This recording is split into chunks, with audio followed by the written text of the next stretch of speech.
Eu não me lembro. Agora começar a balançar, me lembro. No mapa não tinha uma descida? Não tinha isso aí, olha. Tu lembra disso, Daniel? Tinha, eu acho que tinha sim. Faz um ano, né? É bom. Olha, aí vamos ficar indo. Não, mas andou chovendo muito, né, pessoal? A única coisa que eu ouvi dizer é que eles asfaltaram pra lá agora. É, aqui deu um tour. Aqui, vai que é. É isso mesmo. Bati o carro. Depois da ponte ali, a gente passa por dentro do rio. Falou contigo que era andar de chão. Falou que tinha cheiro de bola. Cheiro de bola tá bom, hein? Ô, Evandro, o que é, Evandro? Aí, ó.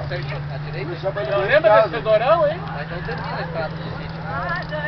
Vamos se afrouxar, gurizada, é a hora. A hora é agora! Aí. E agora? À direita. Segue o fluxo.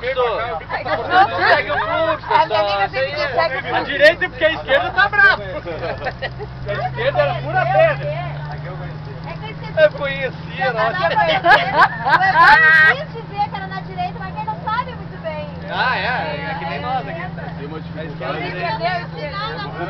Tem dificuldade de locomotor esse rapaz. É, de lateralidade. Chegamos. Legítimo pico lá. Porque tem até luz aqui, ó. Tem até luz aí, ó. Poste de luz. Bem pertinho. Vai Quando chegar. chegar, vai estar servindo o almoço, gurizada. Aí nessa banheira. É nessa casa aqui. Cachorro tem. Pior, é verdade.